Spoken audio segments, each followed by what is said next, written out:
You know what? We need a good video with some really cool stories. How about that place you can't say its name? The Licking County Jail? Licking. Licking. Lick. Okay.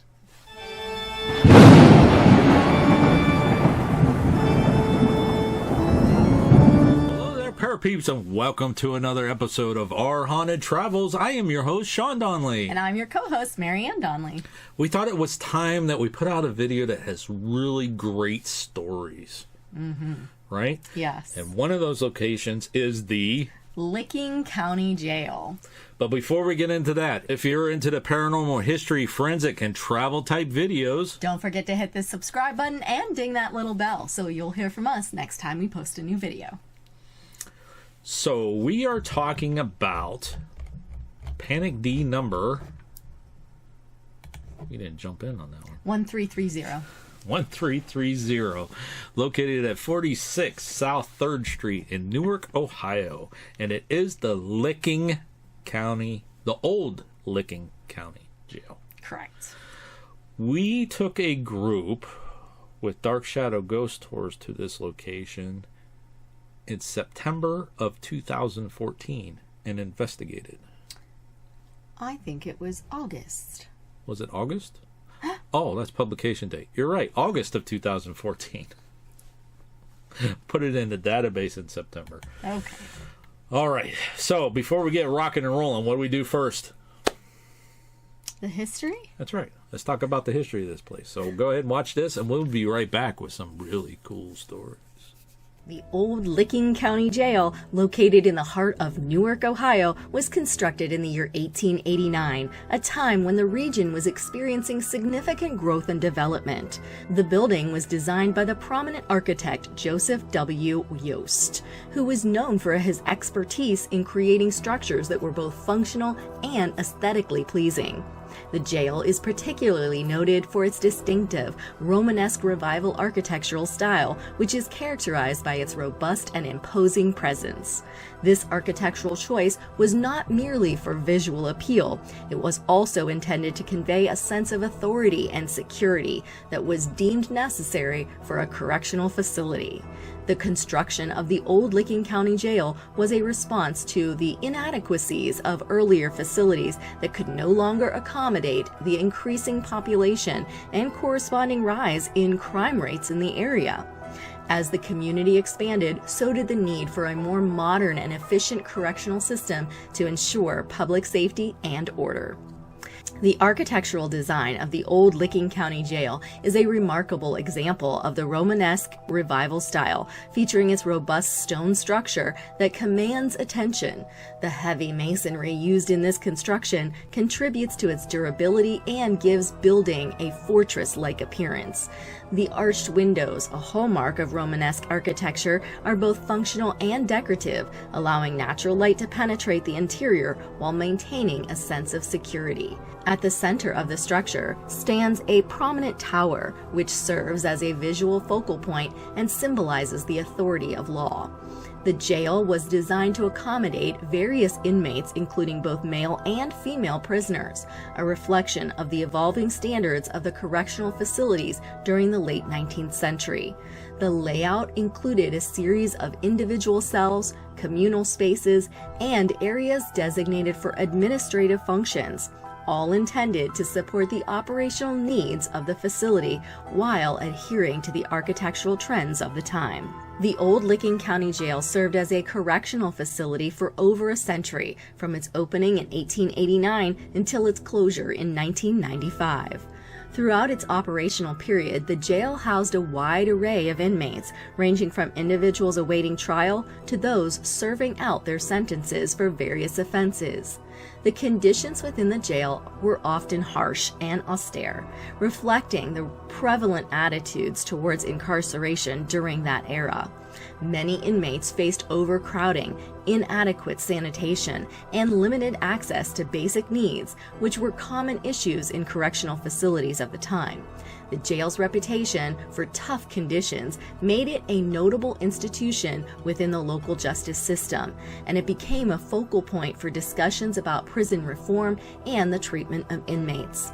Over the years, the facility witnessed numerous significant events, including riots, escapes, and notable trials, all of which contributed to its storied history. The old Licking County Jail was officially closed in 1995, marking the end of an era as modern correctional practices and facilities began to evolve significantly. The closure was prompted by a combination of factors, including the need for updated security measures, improved living conditions for inmates, and a shift towards more rehabilitative approaches to incarceration. Following its closure, there was considerable debate regarding the future of the building, with various proposals emerging for its potential use.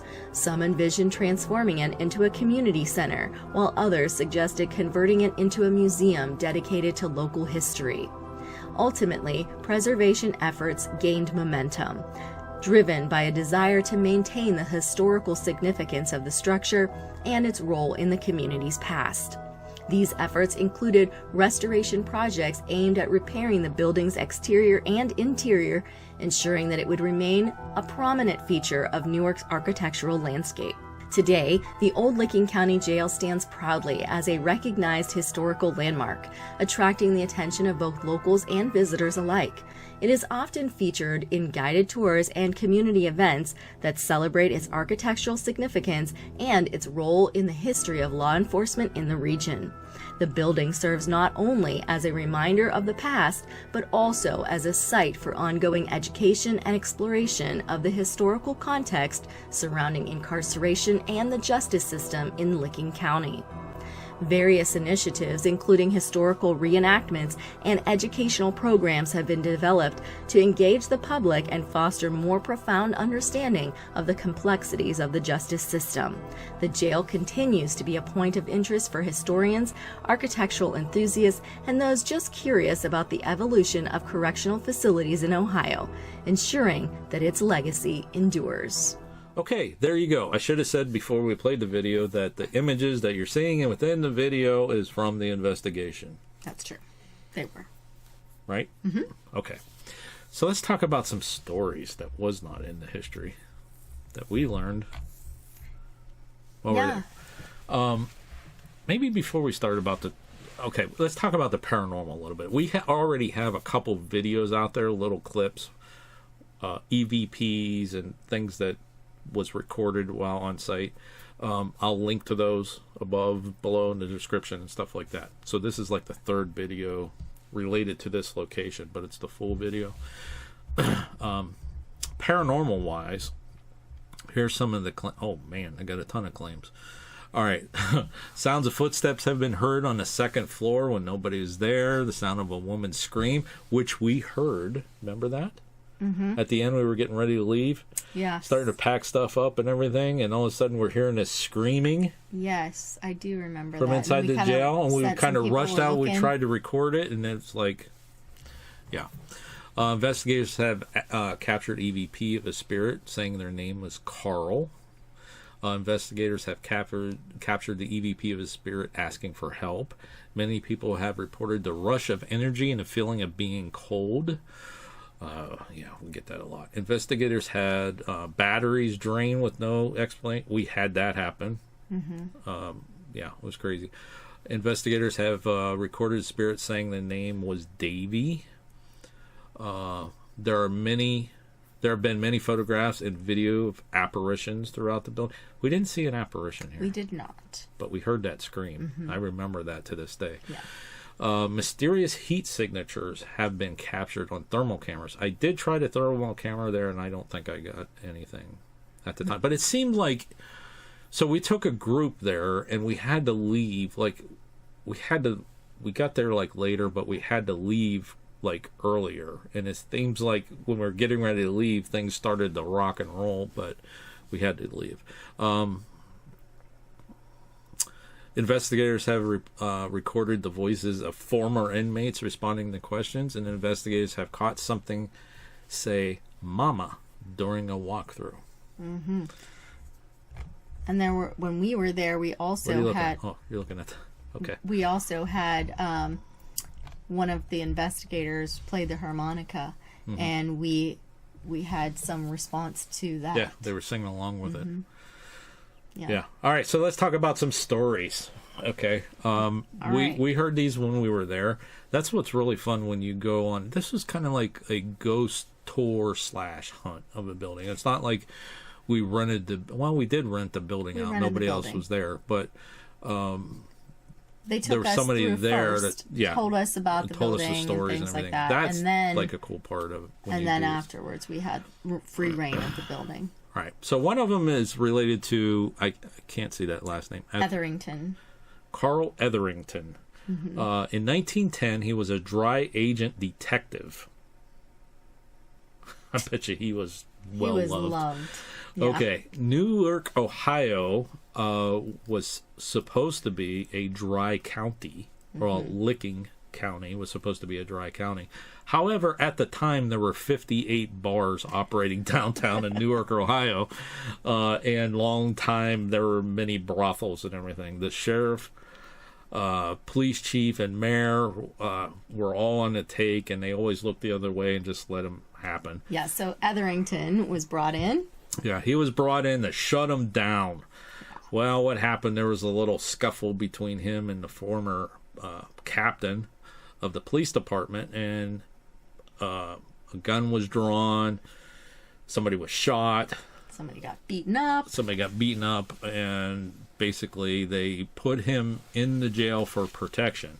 Well, the town had heard what happened, and they took the law into their own hands, basically. Yeah. Came in, took care of Mr. Etherington, and took him outside and hung him from the telegraph pole on the southeast side of town square. Now, the governor of Ohio forced the sheriff, mayor to resign, and for allowing all this to happen, and the police chief was fired, and yeah, so it is believed that Mr. Etherington is one of the spirits that is still residing in the jail. Yes. Yes? Yes. Now, let's talk about that scream a minute. Oh, okay. Okay? Yes. So who do they believe the scream to be? Now, the scream might be Laura Devlin. It could be. It could be someone else. Yeah, but you like this story too much. I do like this story a lot. Probably way more than I should. Well, there was a woman named Laura Devlin. She was 72 years old, and she killed her husband. But she didn't just kill her husband. So she claimed that he attempted to kill her and tried to kill her several times prior to her killing him. But the story goes that she cut off his arms, cut off his head. She did this with a handsaw, so that's why sometimes they call her the handsaw slayer. And then she cooked them in the oven and threw them through the torso in the backyard. I don't know what she did exactly with the hands and head that she cooked in the oven, but she threw the torso in the backyard. Eventually, the Newark police found the torso in the yard, and they found the handsaw that she used to chop them up. Way too much. I do. She apparently admitted right away to killing him. She was arrested and booked at the Newark Police Department and taken to the old Licking County Jail to be incarcerated for her crimes. She was later sent to Lima, Ohio for psychiatric evaluation. Can't imagine why. Yeah, and they said the whole time she was incarcerated, she did just nothing but scream, like the top of her lungs screaming, and they believe that that's the screamer. Yes. Screamer that's heard. Yes. Now, while she was in the psychiatric evaluation location in Lima, she did get pneumonia. She caught pneumonia and she died there. So she never did spend the rest of her days at Licking. But when she was there, she was a screaming. She was a screamer. Yeah. Okay. Yeah. I don't know. I just want to know why she cooked parts of him. Okay, that's enough. And then just threw other parts in the yard. Like that's I don't know. I need to go back and talk to her more about that. Okay, so the next story that we have is Walter Benjamin Robertson. Mm-hmm. This guy was... there's definitely something wrong with him. Okay. Yes. So Walter asked his girlfriend Della Crodinger. Okay, to marry him. She said yes. I know. You would think that would be a great thing, right? Great. Yeah. Happiness, joy, elation. Yeah. However, on the same day, he murdered her. Yeah. He admitted to it. I could understand if she said no. Yeah. You know, well, maybe not understand. Don't take it like that. But like, I can understand if she said no, that he would take out some sort of revenge. Okay, yeah, crazy but she guy. said yes. But she said yes. I don't know. Anyways, he admitted to it. He was arrested. He said he was insane at the time. So a doctor examined him and said that he was sane, but then he ended up hanging himself in his cell at the jail. Yes. So nobody to this day knows what the motive was, why he did it, but he is believed to be one of the entities that hangs around the jail. Yeah. Again, like, she said yes. Dude, why did you do it? You know? Right. So, personal experiences. This place was, like, I'm going to have to say, probably up there with one of the most active locations that we went to. And things that responded back to what we were saying and asking, and also hearing some of the things that were other reports that other people had had. Yes. We heard the screams. We had something singing back with the group when they were playing the harmonica. K2 responses. K2 responses. I remember down in the basement, there's reports about temperature changes. Mm-hmm. Literally, I had the thermometer gun and recorded the temperature changing. Mm-hmm. And it was just almost everything that you could think of pretty much happened that night. Mm-hmm. And then it started to get more activity as we were getting ready to leave. Yeah. But we had to leave. Yeah. So we had a bus we had to catch to get back. Yes, we did. All right. Pretty cool location. Mm-hmm. As far as paranormal activity goes. But yeah, and I mean, it is actually quite active, and it was so active that even ghost adventurers went there. That's right. They've investigated this place as So... well.